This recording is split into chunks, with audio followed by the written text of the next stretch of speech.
ಹುಕ್ಕೇರಿ ಪಟ್ಟಣದಲ್ಲಿ ಇಂದು ಹುಕ್ಕೇರಿ ಪಟ್ಟಣದ ವಿಶ್ವರಾಜ್ ಭವನದಲ್ಲಿ ಬಿಜೆಪಿ ಕಾರ್ಯಕರ್ತರ ಸಭೆ ಆಯೋಜಿಸಲಾಗಿತ್ತು. ಅಧ್ಯಕ್ಷತೆ ವಹಿಸಿದ್ದ ಶಾಸಕ ನಿಖಿಲ್ ಕತ್ತಿ ಮಾತನಾಡಿ, ಕಳೆದ 2 ವರ್ಷದ ಅವಧಿಯಲ್ಲಿ ಅನುದಾನದ ಕೊರತೆ ನಡುವೆಯೂ ವಿವಿಧ ಅಭಿವೃದ್ಧಿ ಕಾಮಗಾರಿಗಳನ್ನು ಅನುಷ್ಠಾನಗೊಳಿಸಲಾಗಿದೆ. ಇದರೊಂದಿಗೆ ದಿವಂಗತ ಉಮೇಶ್ ಕತ್ತಿ ಅವರ ಕನಸಿನ ಯೋಜನೆಗಳನ್ನು ಸಾಕಾರಗೊಳಿಸಲಾಗುತ್ತಿದೆ ಎಂದರು. ಡಿಸಿಸಿ ಬ್ಯಾಂಕ್, ಸಂಕೇಶ್ವರ ಹಿರಣ್ಯಕೇಶಿ ಸಹಕಾರಿ ಸಕ್ಕರೆ ಕಾರ್ಖಾನೆ, ಹುಕ್ಕೇರಿ ಗ್ರಾಮೀಣ ವಿದ್ಯುತ್ ಸಹಕಾರಿ ಸಂಘದ ಅಧಿಕಾರ ಮತ್ತು ಆಡಳಿತ ಕೈತಪ್ಪಿ ಹೋದ ಕೆಲ ತಿಂಗಳುಗಳ ಬಳಿಕ ಮೌನ ಮುರಿದ ಮಾಜಿ ಸಂಸದ ರಮೇಶ್ ಕತ್ತಿ ಮುಂದೆ ವಿರೋಧಿಗಳ ವಿರುದ್ಧ ತೊಡೆ ತಟ್ಟುವುದಾಗಿ ಶಪಥ ಮಾಡಿದ್ದಾರೆ. ಪಟ್ಟಣದಲ್ಲಿ ಶುಕ್ರವಾರ ನಡೆದ ಹುಕ್ಕೇರಿ ತಾಲೂಕು ಬಿಜೆಪಿ ಕಾರ್ಯಕರ್ತರ ಸಭೆಯಲ್ಲಿ ಮಾತನಾಡಿದವರು, ರಾಜಕಾರಣ ಮತ್ತು ಸಹಕಾರ ಕ್ಷೇತ್ರದಲ್ಲಿನ ಬೆಳವಣಿಗೆಗಳನ್ನು ಎಳೆ ಎಳೆಯಾಗಿ ಬಿಚ್ಚಿಟ್ಟು ತಮ್ಮಲ್ಲಿ ಇಷ್ಟು ದಿನಗಳ ಕಾಲ ಮಡುಗಟ್ಟಿದ ನೋವನ್ನು ಬಹಿರಂಗವಾಗಿ ಹೊರಹಾಕಿದೆ. ಇದರೊಂದಿಗೆ ಬರುವ ಎಲ್ಲಾ ಚುನಾವಣೆಗಳಲ್ಲಿ ಕಾರ್ಯಕರ್ತರ ಸಾಂಘಿಕ ಯತ್ನದೊಂದಿಗೆ ಹುಕ್ಕೇರಿಯಲ್ಲಿ ಹೊರಗಿನವರ ಆಟ ನಡೆಯಲು ಬಿಡುವುದಿಲ್ಲ ಎಂಬ ಸಂದೇಶ ರವಾನಿಸಿತು. ಹುಕ್ಕೇರಿ ತಾಲೂಕು ಬಿಜೆಪಿ ಎಲ್ಲಾ ಪದಾಧಿಕಾರಿಗಳು ಹಾಗೂ ಬಿಜೆಪಿ ಕಾರ್ಯಕರ್ತರು ಸುತ್ತಮುತ್ತಲಿನ ಗ್ರಾಮದಿಂದ ಸಹಸ್ರಾರು ಸಂಖ್ಯೆಯಲ್ಲಿ ಬಿಜೆಪಿ ಕಾರ್ಯಕರ್ತರು ಸೇರಿದರು. ವರದಿಗಾರರು ಗಂಗಾಧರ್ ಎಸ್ ಶಿರಗಾವಿ.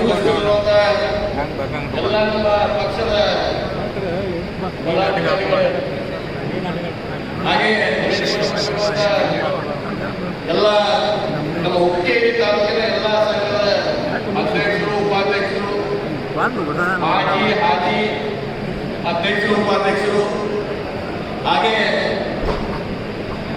ಇವತ್ತು ನಿನ್ನೆ ಒಂದು ಮಾತು ನಮ್ಮ ಚೇತನ್ ಪಬ್ಲಿಕ್ ಟಿವಿ ಚೇತನ್ ಕೇಳಿದ, ಈಗ ಕತ್ತಿ ಅಭಿಮಾನಿ ಬಳದು ಈಗ ಬಿಜೆಪಿ ಪಕ್ಷದ ಕಾರ್ಯಕರ್ತರ ಸಭೆ ಅಂತ ಕೇಳಿದ. ಎಲ್ಲಿ ಕತ್ತಿ ಹೋಗುತ್ತೋ ಅಲ್ಲಿ ಕತ್ತಿ ಅಭಿಮಾನಿ ಬಳಗಿರೋದು. ಅದಕ್ಕೆ ನಾವು ಬಿಜೆಪಿ ಈ ಸಭೆಗೆ ಬಂದ ಯಾವತ್ತೂ ನಮ್ಮ ಹುಕ್ಕೇರಿ ತಾಲೂಕಿನ ಎಲ್ಲ ಗ್ರಾಮದ ಹಿರಿಯರೇ ತಾಯಿಯಂದಿರೇ ಹೋದ್ರು. ಈಗಾಗಲೇ ಸಾಕಷ್ಟು ಜನ ನಮ್ಮ ಭಾಗದಲ್ಲಿ ಕಳೆದ ವರ್ಷ ಅಥವಾ 8 ತಿಂಗಳಿಂದ ಏನೇನು ದುಷ್ಪೇಟಿಗಳು ಬಂದಿವೆ ಅಂತ ಹೇಳಕ್ಕೆ ಯಾರು ಏನೋ ಆಮಿಷ ಕೊಟ್ಟು, ಏನೋ ಆಶ್ವಾಸನೆ ಕೊಟ್ಟು ತಲೆ ಕೆಡಿಸಿ ಸಂಘ ಸಂಸ್ಥೆಗಳು ಮುರಿ ವ್ಯವಸ್ಥೆ ಕೂಡ ಮಾಡಿದ್ದಾರೆ. ಅದರ ಬಗ್ಗೆ ತಮ್ಮೆಲ್ಲರಿಗೂ ದುಃಖ ಆಗೈತಿ.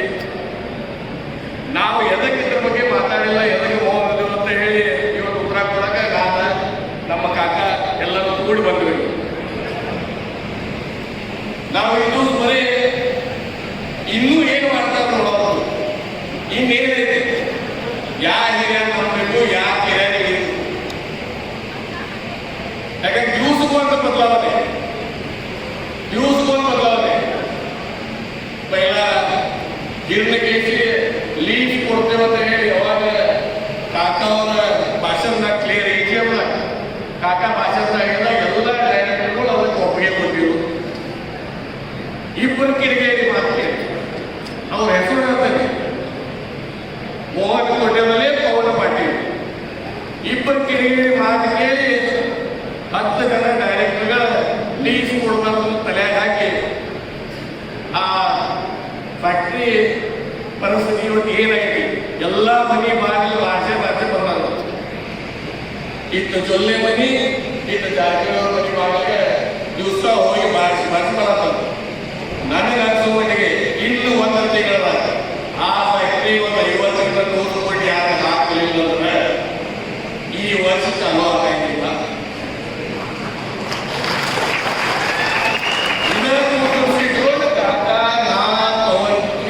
ಇದಕ್ಕಿಂತ ಮೊದಲು ಅಪ್ಪ 3 ವರ್ಷ ನೋಡ್ರಿ ಲೀಸ್ ಕೊಟ್ಟು ಅದಕ್ಕೆ ಸಾಲ ಮುಕ್ತ ಮಾಡೋದ್ರಿಂದ ಅದಕ್ಕೆ ಪರಿಹಾರ ಅಂತ ಹೇಳಿ ನಾವು ಡಿಸ್ಕಷನ್ ಮಾಡಿದ್ದು. ಆ ಪ್ರಮಾಣ ನಾವು ನಡೆದಿದ್ದು ಕರೆ ಡೈರೆಕ್ಟರ್ಗಳ ತಲೆ ತುಂಬಿಸಿ ಬೇರೆ ಹಾದಿ ಇರಿಸುವಲ್ಲಿ ಇಬ್ರು ಪವನ್ ಪಾಟೀಲ್, ಮೋಹನ್ ಕೋಟೆಲ್ ಯಶಸ್ವಿ ಅಂತ ಹೇಳಿದ್ರು.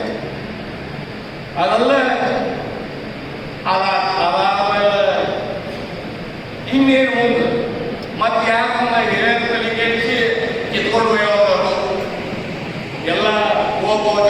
ಇನ್ನು ನೆಕ್ಸ್ಟ್ PNB ಬ್ಯಾಂಕ್, ಇನ್ನು ನೆಕ್ಸ್ಟ್ ನಮ್ಮ TNCMS, ಇನ್ನು ನೆಕ್ಸ್ಟ್ ಇಲೆಕ್ಟ್ರಿಕ್ ಸೊಸೈಟಿ. ನಾವು ನೋಡ್ಕೋತಿದ್ದು ಅದಕ್ಕೆ ಸಾಕು ಯಾರು ಏರಿಯಾ ನಮ್ಮ ಜೊತೆ ಇರ್ತಾರೋ ಯಾರು ಹೋಗ್ತಾರೋ. ಯಾಕಂದ್ರೆ ನಮಗೂ ಕ್ರ್ಯಾಶ್ ಕೋರ್ಸ್ ಕೊಡತ್ತಾರೆ, ಅಂದ್ರೆ ಇದು ಕಲಿಯಾಕ ಅವಕಾಶ ಮಾಡಿ ಕೊಡತ್ತಾರೆ. ನೀವು ಯಾರ ವಿಶ್ವಾಸ ಯಾರು ಇಲ್ಲ, ಅದಕ್ಕೆ ಹೋಗ್ಬಿಟ್ಟು ಹಂಗ ನೋಡ್ರೆ TAPC ಬಂದದ ಎಲ್ಲ ಬಂದು ಬಂದ ಅವ್ರ ರಾಜೀನಾಮೆಗಳು ಎಲ್ಲ ಕಾಕಾ ಕಡೆ ಕೊಟ್ಟು ನಮ್ಮ ವಿಶ್ವಾಸ ಇರಲಿ, ನಾವೆಲ್ಲ ಹೋಗಂಗಿಲ್ಲ ತಗೋರಿ. ನಾವು ಆಗಿ ಹಿಟ್ಲರ್ ಅಂತ ಈಗ ಹೆಂಗೆ ಬಂದದ್ದು ಹೆಂಗಿರೋದು. ನಾವು ಆಗಿ ರಾಜೀನಾಮೆ ಆಶೆ ಬಂದಿಸ್ಕೊಡಂದ್ರೆ ಹಿಟ್ಲರ್.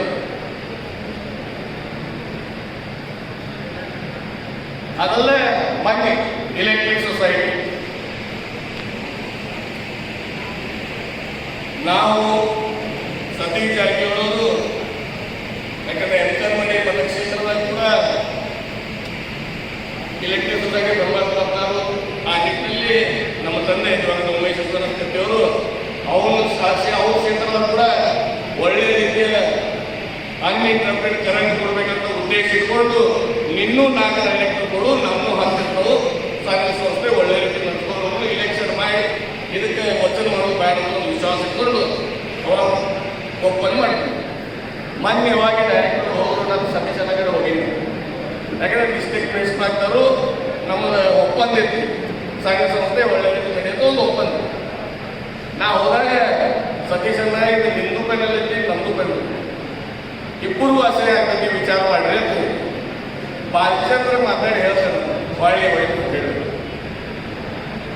ಅವು ಹೆಂಗೆ ಒಪ್ಪಂದ ಬಾಲಚಂದ್ರ ಕಾಂಗ್ರೆಸ್, ಸತೀಶನ್ನ ಬಾಲಚಂದ್ರನ BJP, ಸತೀಶನ್ನ ಕಾಂಗ್ರೆಸ್. ಅವ್ರ ಹೇಗೆ ಅಂಡರ್ಸ್ಟ್ಯಾಂಡಿಂಗ್ ಇಲ್ಲ ಹಂಗೆ ನಮ್ಮಲ್ಲೂ ಅಂಡರ್ಸ್ಟ್ಯಾಂಡಿಂಗ್ ಇರಬೇಕು.